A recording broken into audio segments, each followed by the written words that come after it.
Hello students, welcome है आपका अपने ही प्यारे से एक चैनल में जिसमें हम क्वांटम मैकेनिक्स पे नया लेक्चर स्टार्ट करने जा रहे हैं। और आज के वीडियो का टॉपिक है वेव पार्टिकल ड्युअलिटी, यानी कि कण तरंग द्वैत प्रकृति। ठीक है, तो अब तक हमने पढ़ा कि रेडिएशंस या लाइट जो होती है वो दो तरह के नेचर शो करती है। रेडिएशन कभी वेव की तरह बिहेव करती है, कभी पार्टिकल की तरह बिहेव करती है। जब रेडिएशंस में इंटरफेरेंस, डिफ्रैक्शन और पोलराइजेशन यानी कि व्यतिकरण, विवर्तन और ध्रुवण दर्शाना हो तो वो एक तरंग की भांति व्यवहार करती है। और जब उसमें photo electric effect, Compton effect और ब्लैक बॉडी रेडिएशन शो करना हो तो वो एनर्जी के छोटे छोटे पैकेट यानी पार्टिकल की तरह बिहेव करती है। तो डी ब्रॉगली ने माना कि ये प्रॉपर्टी केवल रेडिएशंस तक लिमिटेड नहीं होनी चाहिए। मतलब संसार में जितनी भी चीजें हैं, वर्ल्ड में जितनी भी चीजें हैं, वो सारे क्या करने चाहिए, ड्यूअल नेचर शो करने चाहिए।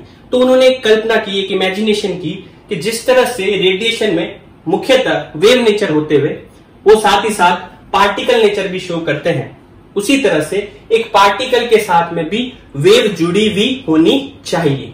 ठीक है, इसे वेव पार्टिकल ड्युअलिटी यानी कि तरंग कण द्वैत प्रकृति कहा जाता है, या इसे ही डी ब्रॉगली परिकल्पना कहा जाता है।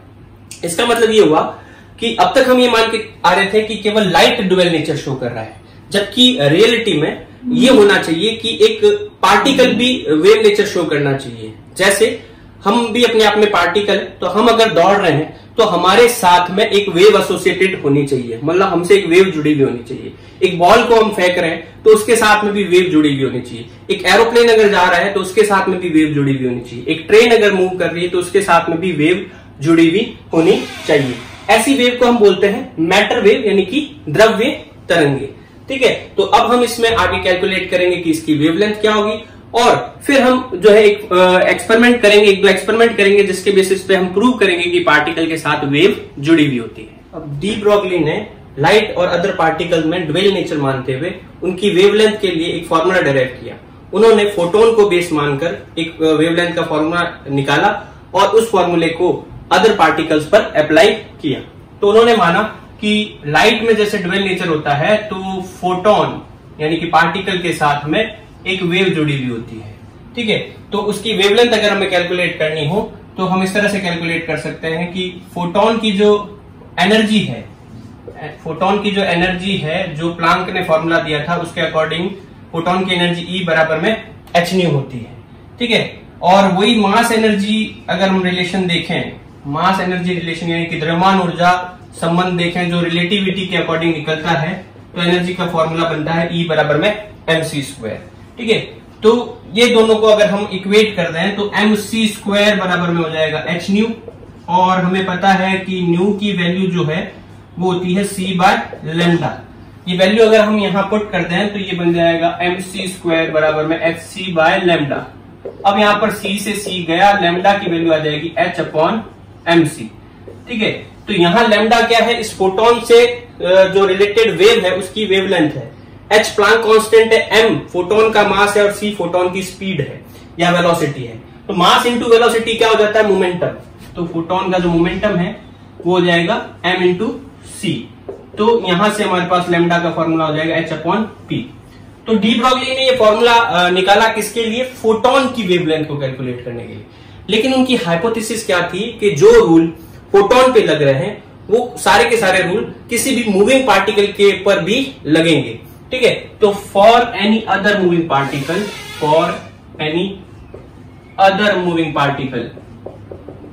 अगर हम कोई दूसरे मूविंग पार्टिकल की बात करें तो उसका मोमेंटम जो है वो mc नहीं होकर mv हो जाएगा। ठीक है, फोटोन का मोमेंटम तो mc हुआ क्योंकि फोटोन की स्पीड c है, लेकिन पार्टिकल की स्पीड v होगी तो उसका मोमेंटम mv हो जाएगा।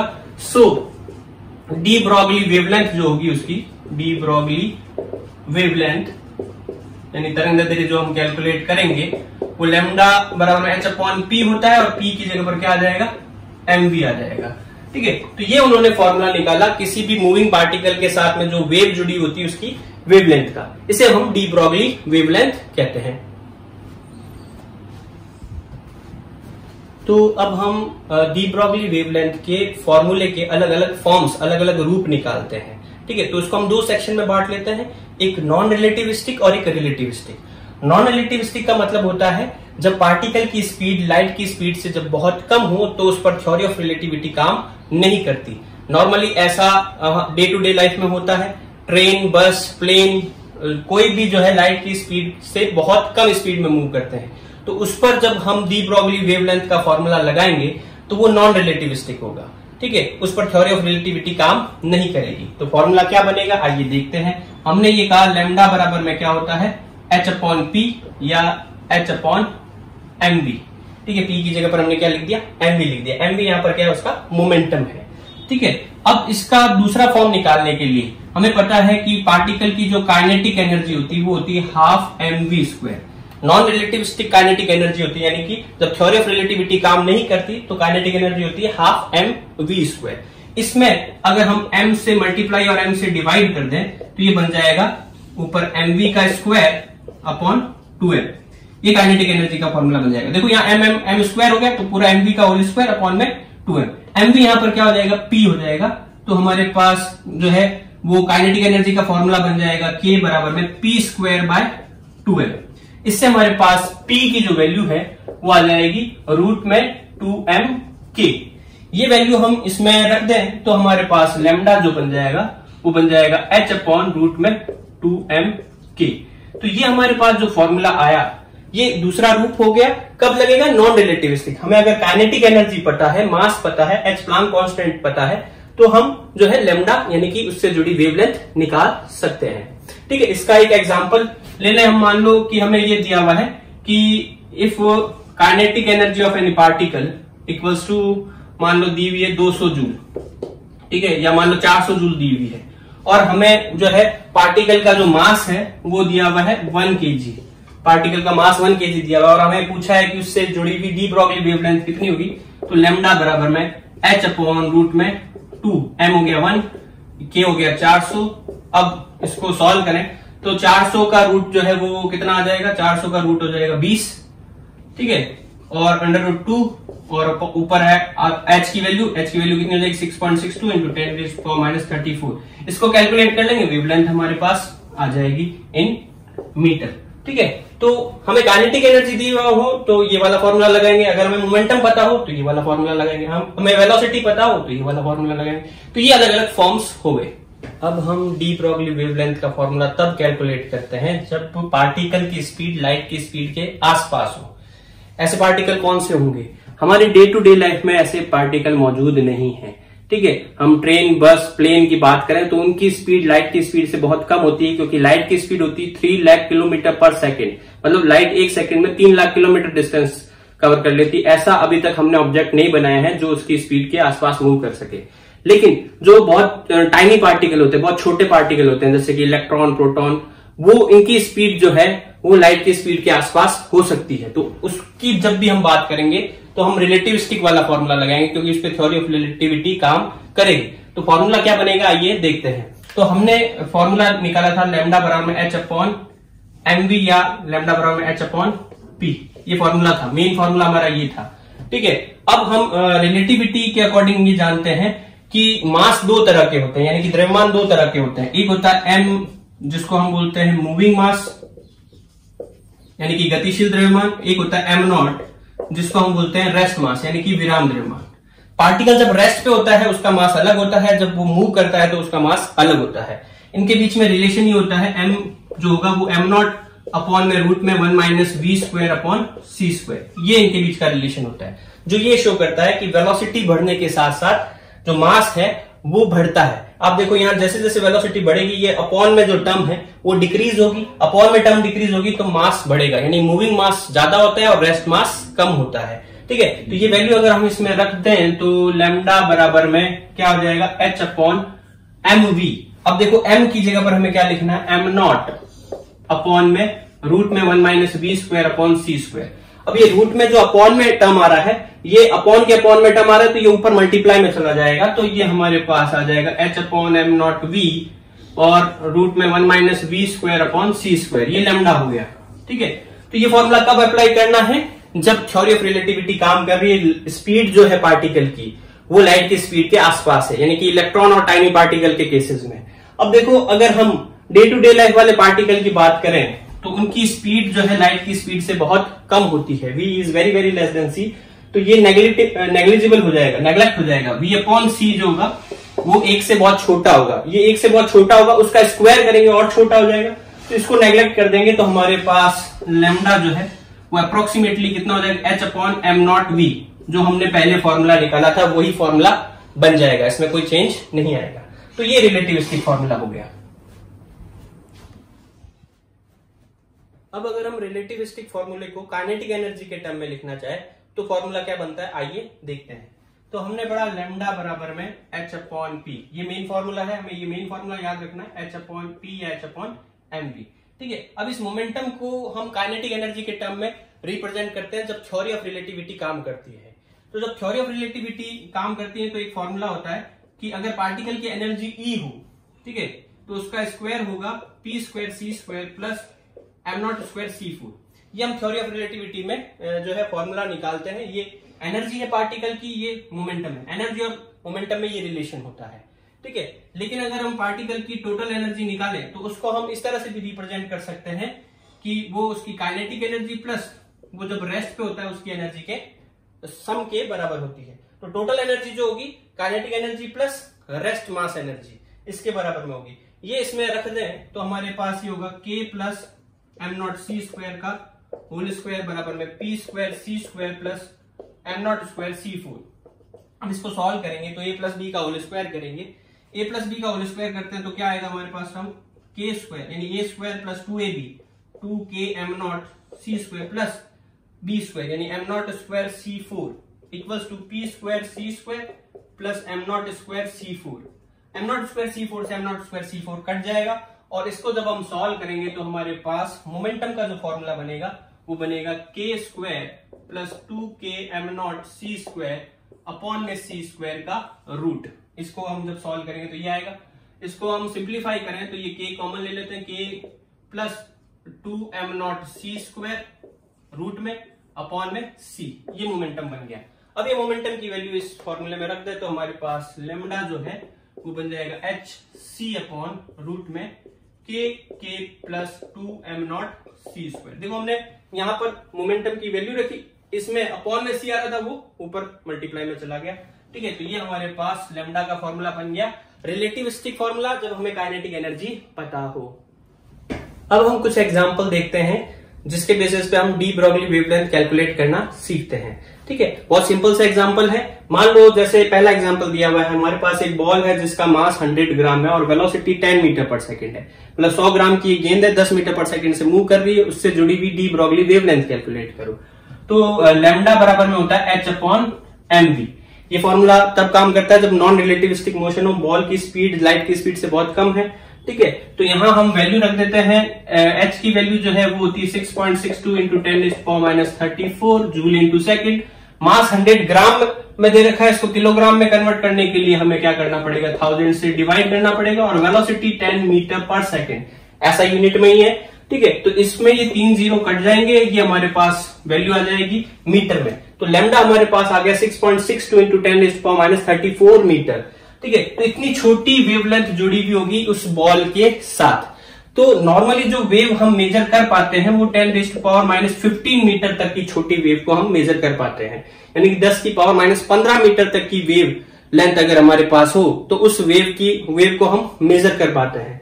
अब यहां पर हमारे पास वेवलेंथ कितनी आ रही, 10⁻34, यानी कि हम किसी इंस्ट्रूमेंट से अगर इस वेवलेंथ को मेजर करना चाहें तो मेजर ही नहीं कर पाएंगे। इसलिए जो मैक्रो पार्टिकल होते हैं, जो हम डे टू डे लाइफ में अपने आसपास पार्टिकल देखते हैं, उनके साथ जो वेव जुड़ी होती है वो इतनी छोटी होती है कि कोई इंस्ट्रूमेंट उसको मेजर नहीं कर पाता, इसलिए वेव नेचर को हम उसमें नेग्लेक्ट मानकर चलते हैं।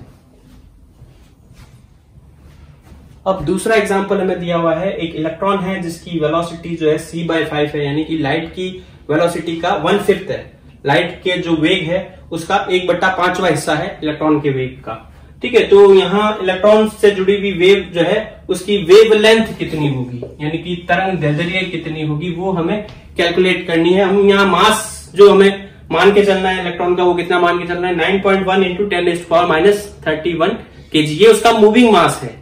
ठीक है, तो हम यहाँ पर वेवलेंथ का फॉर्मूला लगाएं तो फॉर्मूला क्या होता है, लैम्डा बराबर में h अपॉन एम वी।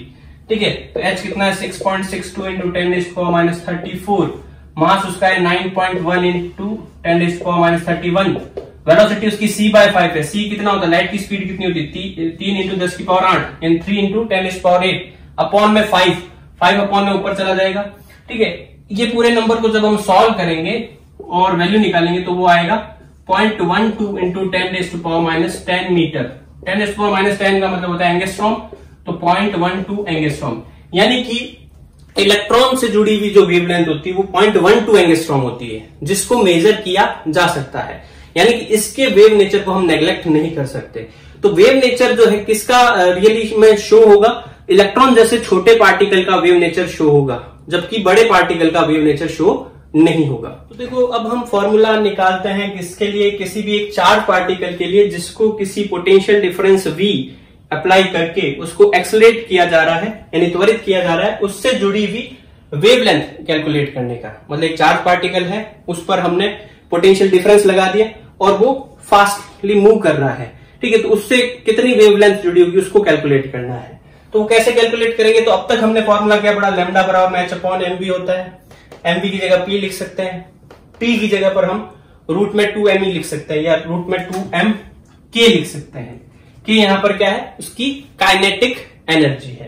ठीक है, ये हम डेराइव कर चुके हैं। अब देखो हमें पता है कि जब चार्ज पार्टिकल को v पोटेंशियल डिफरेंस लगाकर जो है एक्सेलरेट करते हैं तो उस पे जो वर्क डन होगा वो qv के बराबर में होगा। कैसे, पोटेंशियल डिफरेंस की डेफिनेशन है कि यूनिट चार्ज को एक टर्मिनल से दूसरे टर्मिनल तक लाने में किया गया कार्य। तो पोटेंशियल डिफरेंस V बराबर में W/Q होता है, तो W बराबर में QV हो गया।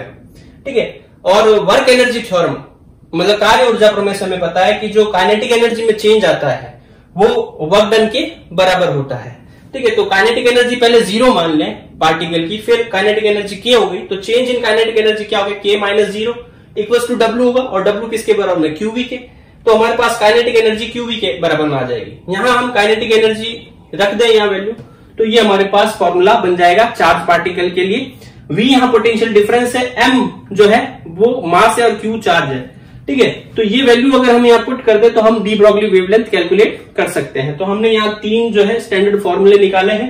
इलेक्ट्रॉन अगर हो तो इलेक्ट्रॉन का मास फिक्स होता है 9.1 into 10⁻31 kg, charge 1.6 into 10⁻19 coulomb. ठीक है, H की वैल्यू फिक्स होती है। ये वैल्यू अगर रखकर इसको कैलकुलेट करें तो यहाँ जो है इलेक्ट्रॉन के लिए फॉर्मूला बन जाएगा 12.27 अपॉन में रूट में V यहाँ पर वेलोसिटी नहीं है, ध्यान रखना। V यहाँ पर क्या, पोटेंशियल डिफरेंस है। ठीक है, रूट में V एंगस्ट्रॉम, ये इलेक्ट्रॉन के लिए आ गया। सिमिलरली प्रोटॉन और अल्फा पार्टिकल के लिए कैलकुलेट करें तो ये फॉर्मूले बन जाएंगे। प्रोटॉन यहाँ इलेक्ट्रॉन जैसा ही एक पार्टिकल है जिस पर चार्ज सेम होता है, इलेक्ट्रॉन के बराबर चार्ज होता है, लेकिन मास उससे कई गुना ज्यादा होता है, इसलिए उसकी डी ब्रॉगली वेवलेंथ कम हो गई। और यहाँ अल्फा पार्टिकल जो होते हैं वो हीलियम के नाभिक होते हैं, हीलियम के ही न्यूक्लियस होते हैं, जिसमें 2 प्रोटॉन और 2 न्यूट्रॉन होते हैं। यानी कि इसका जो मास होता है वो प्रोटॉन से 4 गुना ज्यादा होता है, और चार्ज जो होता है वो प्रोटॉन से 2 गुना ज्यादा होता है। तो वैल्यू रखेंगे तो वेवलेंथ और कम हो जाएगी, तो फॉर्मूला बन जाएगा 0.10 अपॉन में रूट में V एंगस्ट्रॉम। ठीक है, तो ये हमारे पास कुछ स्टैंडर्ड रिजल्ट आ गए। तो डी ब्रॉगली के अकॉर्डिंग जितने भी पार्टिकल है, मूविंग पार्टिकल है, जो माइक्रो पार्टिकल है जैसे इलेक्ट्रॉन वगैरह है, उनके साथ में कोई वेव जुड़ी हुई होती है। ठीक है, लेकिन इस बात को प्रैक्टिकली प्रूव करना भी जरूरी था। तो डेविसन और गर्मर ने एक एक्सपेरिमेंट किया जिसके थ्रू उन्होंने प्रूव किया कि इलेक्ट्रॉन के साथ में वेव जुड़ी हुई होती है। उसके पीछे की थ्योरी क्या थी कि किसी एक्सरे को जब क्रिस्टल पर गिराया जाता है तो क्योंकि एक्सरे की वेवलेंथ बहुत कम होती है, 0.1 एंगस्ट्रॉम से 1 एंगस्ट्रॉम के बीच में होती है, और इतनी ही क्रिस्टल के 2 एटम के बीच की डिस्टेंस होती है, तो एक्सरे जब क्रिस्टल पर गिरती है तो उसमें डिफ्रैक्शन हो जाता है, यानी कि विवर्तन हो जाता है। और उस विवर्तन में, उस डिफ्रैक्शन में कहीं पर हमें मैक्सिमा मिलते हैं, कहीं पर मिनिमा मिलता है, मतलब कहीं पर उच्चिष्ट कहीं पर निम्निष्ट मिलते हैं। तो मैक्सिमा मिलने की जो शर्त होती है, मतलब कहां पर हमें मैक्सिमा मिलेगा, किस एंगल पर हमें मैक्सिमा मिलेगा, उसके लिए ब्रैग ने एक इक्वेशन दी थी, ब्रैग इक्वेशन कहते हैं। वो इक्वेशन क्या है, 2d sin थीटा बराबर में n लैम्डा। यहां पर d क्या है, d जो है 2 जो प्लेन है, यहां पर क्रिस्टल के प्लेन्स है उनके बीच की डिस्टेंस है, और थीटा यहाँ पर क्या है, डिफ्रैक्शन एंगल। देखो यहाँ पर ये जो एक्सरे आ रही है इस प्लेन के साथ में ये जो एंगल बना रही है वो डिफ्रैक्शन एंगल है। ठीक है, तो अगर ये 2d sin थीटा लैम्डा का पूरा पूरा इंटीग्रल मल्टीपल हुआ, यहाँ n क्या है, कोई भी इंटीजर है, लैम्डा हुआ, 2 लैम्डा हुआ, 3 लैम्डा हुआ, तो उस एंगल पर हमें मैक्सिमा मिलेगा, यानी कि उच्चतम मिलेगा, मतलब वहां पर एक्सरे की इंटेंसिटी हमें सबसे ज्यादा मिलेगी। ये ब्रैग ने बताया था। तो डेविसन और जर्मर का ये सोचना था कि अगर इलेक्ट्रॉन जो है वो वेव की तरह बिहेव करेगा तो उसकी भी जो वेवलेंथ है वो एक्सरे की वेवलेंथ के बराबर आती है, जैसा कि हमने पिछले फॉर्मूले में, पिछले एग्जांपल में कैलकुलेट किया था। तो उसमें भी डिफ्रैक्शन शो होना चाहिए जब वो किसी क्रिस्टल पर गिरे, और अगर इलेक्ट्रॉन डिफ्रैक्शन शो करेगा तो वो भी एक्सरे वाली कंडीशन को सेटिस्फाई करेगा, मतलब वहां पर भी इलेक्ट्रॉनों डिफ्रैक्टेड जो इलेक्ट्रॉन्स है उनकी इंटेंसिटी सबसे ज्यादा कब होगी, जब 2d sin थीटा क्या होगा, n लैम्डा के बराबर होगा। ठीक है, तो वो ब्रैग इक्वेशन को फॉलो करना चाहिए। ये इस एक्सपेरिमेंट के पीछे की थ्योरी थी। तो इलेक्ट्रॉन में डिफ्रैक्शन को शो करने के लिए डेविसन और गर्मर ने एक बड़ा सा इंस्ट्रूमेंट बनाया जिसके 3 मेन पार्ट थे। वो पार्ट कौन कौन से थे, इलेक्ट्रॉन गन, निकल क्रिस्टल और आयोनाइजेशन चैम्बर। इसको 1 बाय 1 हम डिटेल में समझते हैं। ठीक है, तो पहले समझते हैं इलेक्ट्रॉन गन क्या है। इसमें एक टंगस्टन धातु का फिलामेंट होता है, टंगस्टन मेटल का एक फिलामेंट होता है, ठीक वैसा ही जैसा कि एक बल्ब में फिलामेंट लगा होता है, और जब उस फिलामेंट में हम करंट फ्लो कराते हैं तो वो गर्म होता है। तो वैसे ही हमने इसको गर्म करने के लिए एक बैटरी से जोड़ दिया। जैसे ये गर्म होगा, गर्म होने पर इसमें से इलेक्ट्रॉन बाहर निकलेंगे, जिसको हम थर्मोनिक एमिशन कहते हैं, यानी कि तापायनिक उत्सर्जन कहते हैं। तो गर्म होने पर ये इलेक्ट्रॉन बाहर निकालता है, लेकिन वो इलेक्ट्रॉन तो टेढ़े मेढ़े किसी भी डायरेक्शन में मूव करेंगे। तो उसको एक सीध में लाने के लिए यहां हमने स्लिट्स लगा दी। ठीक है, यानी कि ये रेखा छिद्र लगा दिए, ये 3 स्लिट लगाई। उसमें से पहली स्लिट को हमने किसी V पोटेंशियल डिफरेंस की बैटरी के नेगेटिव टर्मिनल के साथ में जोड़ा, और बाकी दोनों स्लिट को हमने बैटरी के पॉजिटिव से जोड़ा। तो यहाँ बैटरी क्या काम कर रही है, इस पर V पोटेंशियल डिफरेंस लगा रही है, यानी कि V विभवांतर लगा रही है। जैसे इलेक्ट्रॉन यहाँ पर कैथोड से निकलकर बाहर आता है तो ये नेगेटिव टर्मिनल क्या करेगा, इलेक्ट्रॉनों पर जो है रिपल्सिव फोर्स लगाएगा, मतलब उसको धक्का मारेगा, और पॉजिटिव टर्मिनल क्या करेंगे, इलेक्ट्रॉन को अपनी तरफ खींचेंगे, जिसकी वजह से इलेक्ट्रॉन एक्सेलरेट हो जाएगा, तेजी से दौड़ेगा। ठीक है, और स्लिट उसको सीधी रेखा में रखेगी। तो इस प्रकार से इलेक्ट्रॉन जो है बंदूक से गोली निकलती है ठीक वैसे निकलेगा, इसलिए ये इलेक्ट्रॉन गन हो गया। तो पहला ये पार्ट क्लियर हो गया। अब जब ये इलेक्ट्रॉन जाकर टकराते हैं किससे, निकल क्रिस्टल से, तो निकल क्रिस्टल से टकराने के बाद में उससे डिफ्रैक्ट होंगे, यानी कि उससे विवर्तित होंगे, और अलग अलग एंगल पर जो है वो मूव कर जाएंगे, अलग अलग एंगल पर डिफ्रैक्ट हो जाएंगे। ठीक है, तो निकल क्रिस्टल का काम क्या है, इलेक्ट्रॉन को डिफ्रैक्ट करना। फिर जैसे ये डिफ्रैक्ट होंगे, ये कहां पर गिरेंगे, आयोनाइजेशन चैम्बर पर, मतलब एक बॉक्स होगा जिसमें गैस भरी हुई है। ठीक है, आयोनाइजेशन बॉक्स है जिसमें गैस भरी हुई है, और उसको एक सर्कुलर स्केल पर, यानी कि वृत्ताकार पैमाने पर रखा हुआ है, जिसको हम घुमा सकते हैं, अलग अलग एंगल पर रख सकते हैं। ठीक है, तो जैसे ही इलेक्ट्रॉन इन पर आकर गिरेगा, वो इसमें भरी गैस को आयनाइज कर देगा, मतलब इलेक्ट्रॉन जब गैस पर टकराएगा तो गैस के पार्टिकल आयनाइज हो जाएंगे, मतलब आयन में कन्वर्ट हो जाएंगे। और ये आगे जुड़ा हुआ है किससे, गैल्वेनोमीटर से, और गैल्वेनोमीटर किससे जुड़ा हुआ है, अर्थ से। ठीक है, तो जैसे यहाँ आयन बनते हैं, वो आयन जो है मूव करते हुए अर्थ में चले जाते हैं, जिससे गैल्वेनोमीटर की सुई जो है डिफ्लेक्ट होगी।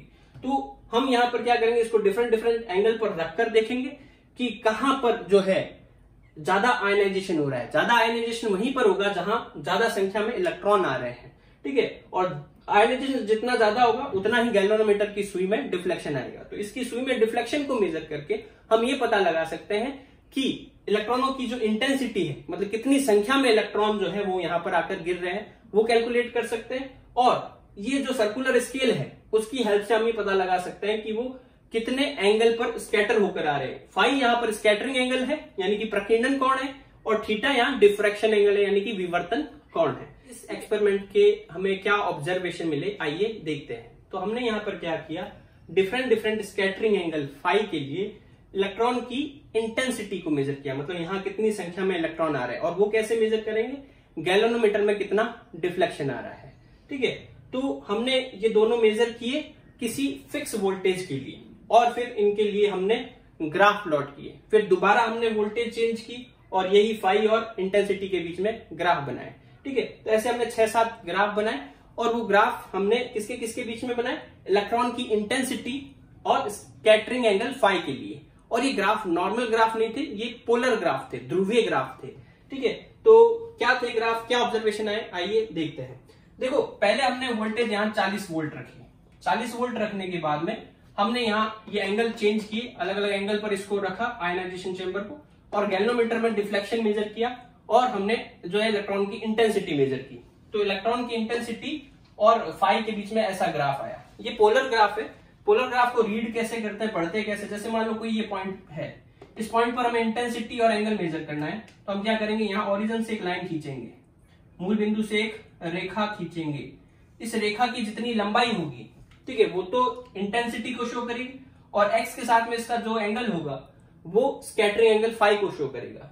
तो अब आप देख सकते हैं कि ये 3 पॉइंट पर हम डिस्कशन करें, तो ये पहला जो पॉइंट है वो ओरिजिन के बहुत नजदीक है, यानी कि इंटेंसिटी कम है, और एंगल भी देखें तो कम है।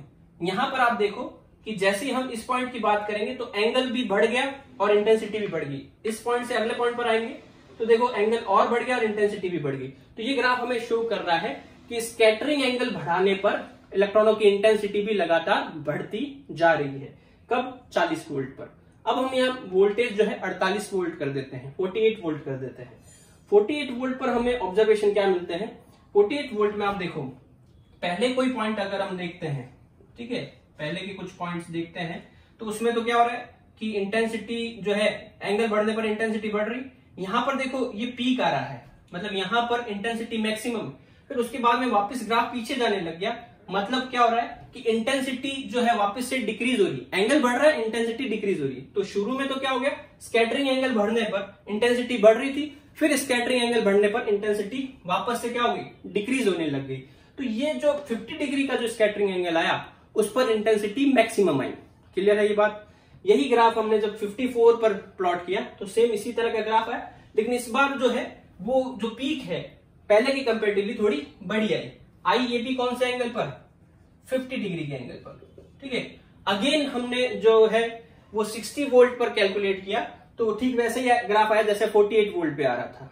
फिर जब 68 वोल्ट पर कैलकुलेट किया तो ठीक वैसे है जैसे 40 वोल्ट पर आ रहा था। तो ये हमारे ऑब्जर्वेशन थे।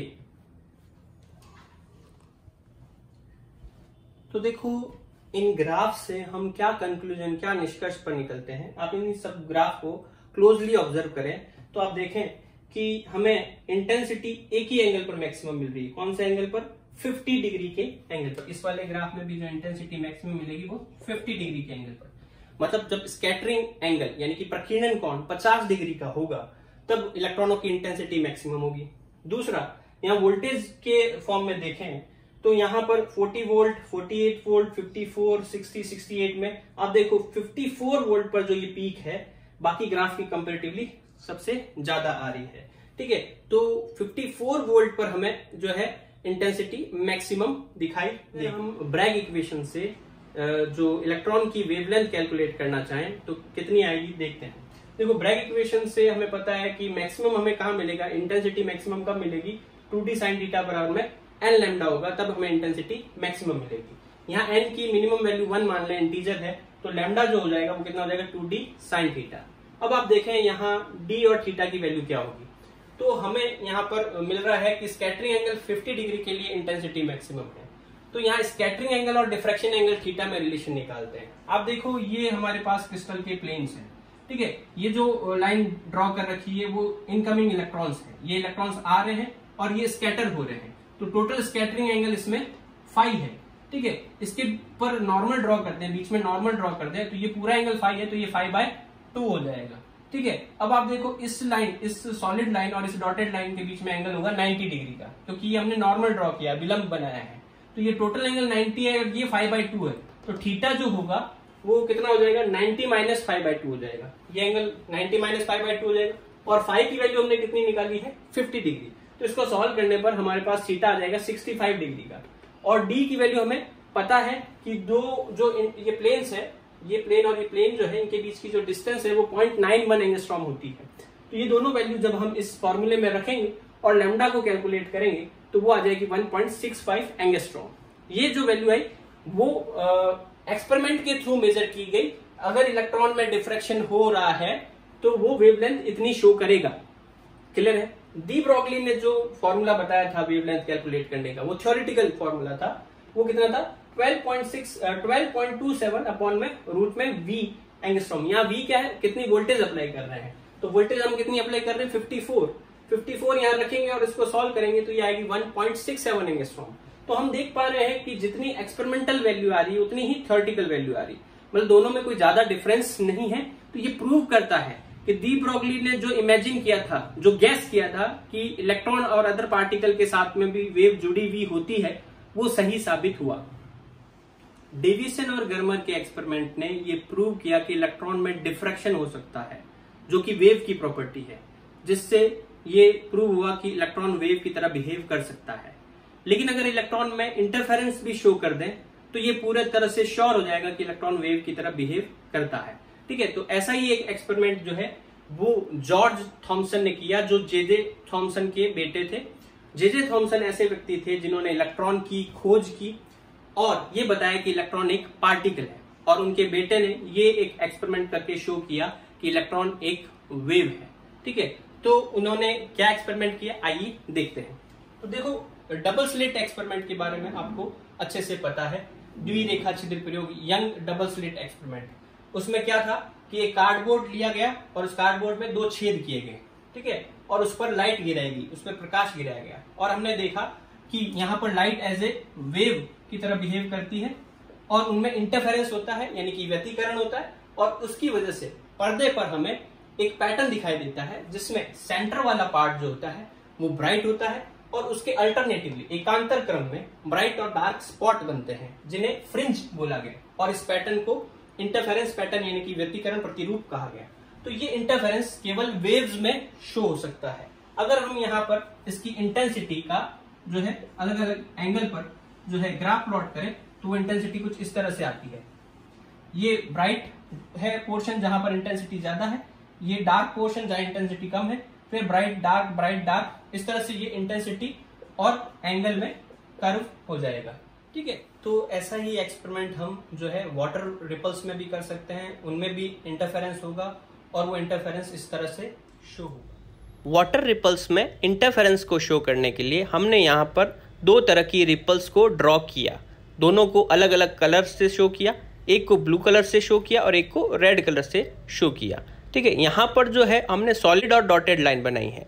सॉलिड लाइन जो है वो वेव्स के क्रेस्ट को बता रही है और डॉटेड लाइन वेव्स के ट्रफ को शो कर रही है। ये अल्टरनेटिवली फॉर्म होगी, यानी एकांतर क्रम में बनेगी। अब इनमें इंटरफेरेंस को शो करने के लिए हम इन दोनों रिपल्स को एक दूसरे के पास लाते हैं। जैसे हम इनको एक दूसरे के पास लाते हैं, हम यहाँ पर कुछ पॉइंट ऐसे ऑब्जर्व करते हैं जहाँ दोनों वेव के ट्रफ क्रेस्ट मिल रहे हैं। ठीक है, इन पॉइंट्स पर क्या होगा, वेव दोनों सेम फेज में मिलेगी जिससे कंस्ट्रक्टिव इंटरफेरेंस होगा और एक बड़ी वेव बन जाएगी।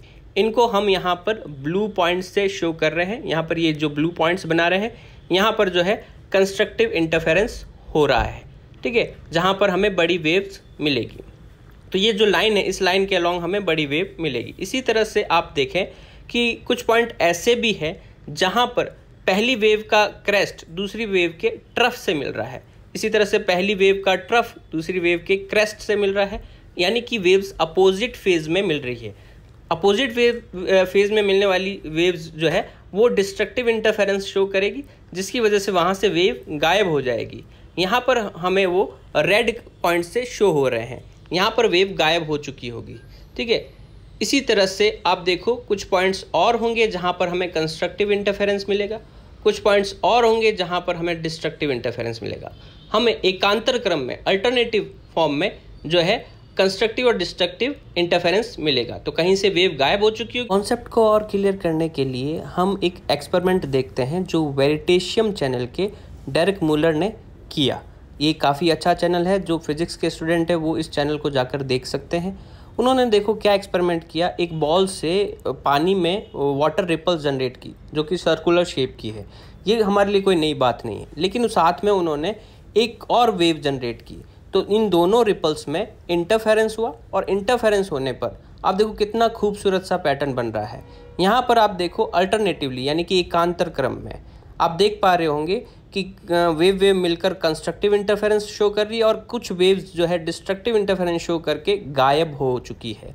ठीक है, तो ये जो है ऐसा ही सेम पैटर्न लाइट में भी होता है और इसी वजह से हमें डबल स्लिट एक्सपेरिमेंट में जो है वो ब्राइट और डार्क स्पॉट दिखाई देते हैं। अब देखें आप, अगर हम ये एक्सपेरिमेंट दोहराएं किस पर, कुछ टेनिस बॉल के लिए हमने एक ऐसी मशीन बनाई जिसमें से लगातार टेनिस बॉल निकल रही, जैसे मशीन गन में से जो है बुलेट निकलती, वैसे यहाँ से टेनिस बॉल निकल रही है। विद इन एक सेकंड में जो है लगभग 4000 मान लो टेनिस बॉल इसमें से निकल रही है। उसको हम एक दीवार पे गिरा रहे हैं जिसमें हमने यहाँ पर 2 होल कर दिए, तो ये एक डबल स्लिट एक्सपेरिमेंट की तरह ही हो गया।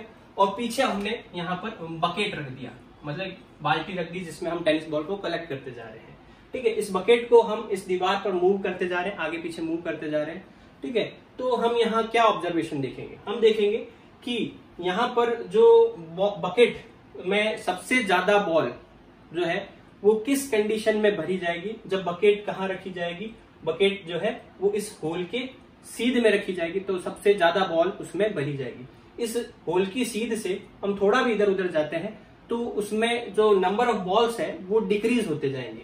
तो अगर हम इसका ग्राफ प्लॉट करें किसके साथ में, यहाँ जो बॉल आ रही है उन बॉल के नंबर में, मतलब जहां बकेट रखी हुई है वहां पर जो है बॉल कितनी संख्या में भरी जा रही है, जिसको हम इंटेंसिटी कह सकते हैं, उसका और एंगल के साथ में ग्राफ प्लॉट करें तो आप देखें कि यहाँ पर इंटेंसिटी ज्यादा होगी बॉल की, जैसे हम इससे थोड़ा सा दूर जाएंगे कम होती जाएगी, इधर जाएंगे तो भी कम होती जाएगी। सेम केस यहाँ पर होगा, तो ये कुछ ग्राफ जो आएगा वो इस तरह से आएगा ग्राफ। ठीक है, तो अगर हम यहाँ पर इंटेंसिटी और एंगल में ग्राफ बनाए तो ये इस तरह से ग्राफ आता है। तो मेनली हमें यहाँ 2 स्पॉट दिखेंगे जहां पर इंटेंसिटी ज्यादा है, जबकि अगर वेव की तरह बिहेव करती है तो बहुत सारे स्पॉट हैं। ठीक है, तो अब हम यही एक्सपेरिमेंट जो है इलेक्ट्रॉन के साथ में करते हैं और देखते हैं क्या रिजल्ट आता है। यहाँ पर क्या किया, एक इलेक्ट्रॉन का सोर्स लिया जिसमें से गिवन टाइम में कुछ फिक्स नंबर के इलेक्ट्रॉन इसमें से निकल रहे हैं और उस इलेक्ट्रॉनों को गिराया गया किस पे, डबल स्लिट पे, मतलब एक ऐसी दीवार जिसमें 2 छेद किए हुए हैं उस पर इलेक्ट्रॉनों को गिराया गया और पीछे एक स्क्रीन रख दी गई। हम क्या ऑब्जर्व करते हैं, हम यहाँ पर ये देखते हैं कि हमें कुछ इस तरह का पैटर्न दिखाई देता है, मतलब सेंटर में इलेक्ट्रॉनों की इंटेंसिटी ज्यादा होगी, मतलब सबसे ज्यादा इलेक्ट्रॉन मिल रहे हैं। फिर अल्टरनेटिवली एकांतर क्रम में जो है इंटेंसिटी कम ज्यादा कम ज्यादा कम ज्यादा, मतलब अगर हम यहाँ इंटेंसिटी, इलेक्ट्रॉनों की इंटेंसिटी और एंगल के बीच में ग्राफ प्लॉट करें तो वो ग्राफ कुछ इस तरह से आ रहा है जैसा कि वेव्स के लिए आ रहा था। तो यानी कि यहाँ पर इलेक्ट्रॉन जो है वो किसकी तरह बिहेव कर रहा है, वेव की तरह बिहेव कर रहा है। अगर ये पार्टिकल की तरह बिहेव कर रहा होता, अगर ये टेनिस बॉल की तरह बिहेव कर रहा होता तो हमें केवल 2 ही स्पॉट मिलते जहां पर इलेक्ट्रॉन सबसे ज्यादा पाए जाते, और वो 2 स्पॉट कौन से होते हैं, ये जो छेद की सीध में है। ठीक है, उसकी जगह पर, उसके अलावा हम और कोई पोर्शन देखते तो वहां इलेक्ट्रॉनों की इंटेंसिटी डिक्रीज होती, कम होती। तो हमें यहाँ 2 पीक मिलते हैं, जबकि हमें इतने सारे पीक मिल रहे हैं, जो कि प्रूव कर रहा है कि इलेक्ट्रॉन क्या है, एक वेव है।